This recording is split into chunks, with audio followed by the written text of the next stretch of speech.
Kitab Keluaran. Di video pertama, kita sudah menggali pasal 1-18 yang menceritakan kisah dasar tentang bagaimana Allah menyelamatkan bangsa Israel yang telah diperbudak dengan cara melawan dan mengalahkan Firaun sambil menawarkan jalan keluar melalui darah anak domba Paskah.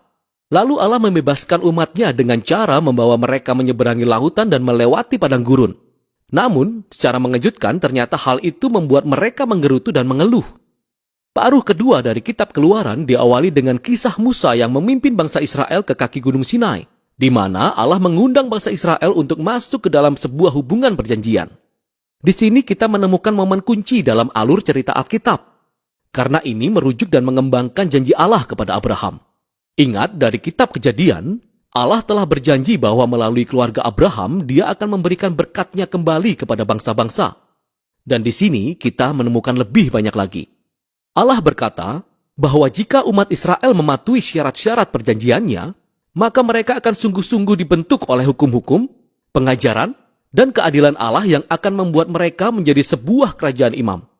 Mereka akan menjadi wakil Allah dan menunjukkan kepada dunia seperti apa sejatinya Allah itu.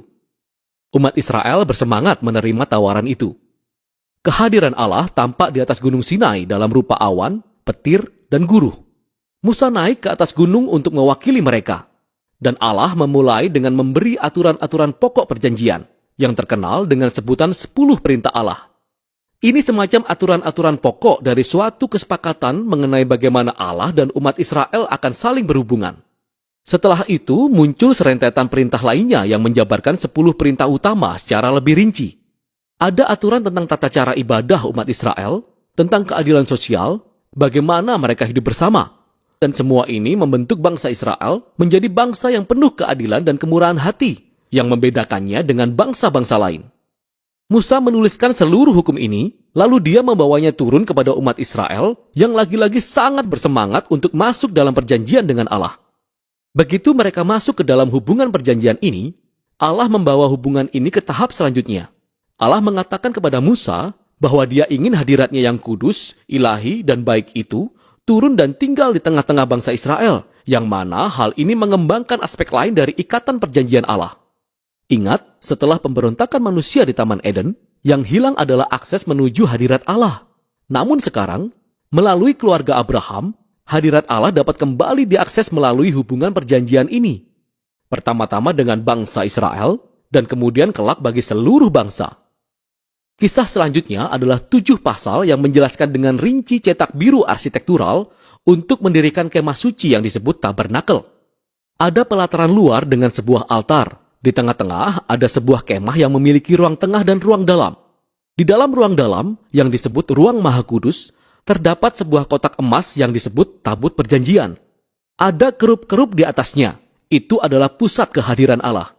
Banyak hal-hal rinci dalam pasal-pasal ini. Sangat penting untuk mengetahui bahwa setiap hal memiliki nilai simbolis. Semua bunga, malaikat-malaikat, emas dan perhiasan mengingatkan kita pada Taman Eden, suatu tempat di mana Allah dan manusia hidup bersama dalam keintiman. Bisa dikatakan, tabernakel adalah seperti Taman Eden portable. Ini adalah tempat di mana Allah dan umat Israel bisa hidup bersama dalam kedamaian, setidaknya dalam teori. Karena di sini ada yang sangat-sangat keliru. Israel melanggar perjanjian. Ketika Musa ada di atas gunung untuk menerima cetak biru tabernakel, jauh di bawah, tepatnya di perkemahan, umat Israel kehilangan kesabaran. Mereka meminta saudara Musa yang bernama Harun untuk membuat patung anak lembu emas, supaya mereka dapat menyembahnya sebagai Tuhan yang telah menyelamatkan mereka dari perbudakan di Mesir. Hadirat Allah ada tepat di sana, di atas gunung. Mereka dapat melihatnya. Tetapi di bawah sini mereka melanggar 2 perintah pertama dari perjanjian yang baru saja mereka setujui, yaitu jangan ada Allah lain dan jangan menyembah berhala. Kisah selanjutnya sangatlah penting. Allah mengetahui apa yang sedang terjadi di bawah. Awalnya Allah mengundang Musa ke dalam amarah dan sakit hatinya. Dia mengatakan kepada Musa apa yang ingin dilakukannya, yaitu melenyapkan bangsa Israel. Tapi Musa memujuk Allah dengan menyatakan karakternya. Musa berkata, pertama-tama, menghancurkan bangsa Israel sama artinya dengan tidak memenuhi ikatan perjanjianmu kepada Abraham.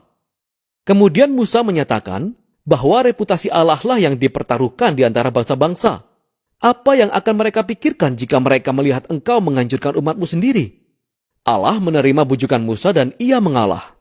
Walaupun Allah menjatuhkan hukuman atas orang-orang yang memicu penyembahan berhala, ia mengampuni Israel sebagai bangsa dan berjanji akan memperbarui perjanjiannya. Di titik inilah dalam kisah ini, untuk pertama kalinya Allah menjelaskan karakternya sendiri kepada Musa. Allah berkata, Allah itu Maha Pengasih dan Penyayang. Dia panjang sabar, setia pada perjanjiannya. Dia mengampuni kesalahan, tetapi tidak membebaskan orang yang bersalah dari hukuman. Kita bisa merasakan ketegangan ini. Allah penuh pengampunan, namun dia juga harus menindak kejahatan jika ia mengklaim dirinya baik. Di atas segalanya, Allah itu setia akan janji-janjinya. Walaupun dia tahu bahwa dia sedang mengikatkan diri kepada orang-orang yang tidak setia sama sekali. Setelah memperbarui perjanjian dengan bangsa Israel, Allah memerintahkan Musa untuk melanjutkan membangun tabernakel. Dan sekali lagi, kita mendapati 5 pasal yang panjang yang menjelaskan secara rinci tentang konstruksi tabernakel. Pendirian tabernakel pun berhasil dalam pasal terakhir, di mana tabernakel selesai dibangun. Hadirat ilahi Allah yang mulia datang dan melayang-layang di atas kemah, dan kita mempunyai pengharapan yang tinggi.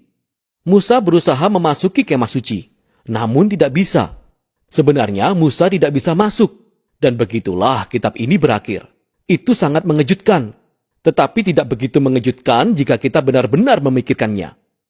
Kita bisa lihat sekarang betapa dosa bangsa Israel telah merusak hubungan dengan Allah lebih dari yang kita kira. Ingat, kitab ini dibuka dengan kisah kejahatan Fir'aun yang mengancam bangsa Israel dan mengancam ikatan perjanjian Allah. Tetapi di akhir kitab ini, Israel justru menjadi musuh terburuk bagi dirinya sendiri. Dosa-dosa merekalah yang mengancam masa depan perjanjian itu. Jadi pertanyaan yang muncul di akhir kitab ini adalah, bagaimana Allah akan menangani konflik antara kekudusan dan kebaikannya di dalam hadiratnya dengan dosa-dosa umat perjanjiannya sendiri? Solusi dari permasalahan itu akan dijelaskan dalam kitab selanjutnya. Untuk sekarang, itulah kitab Keluaran.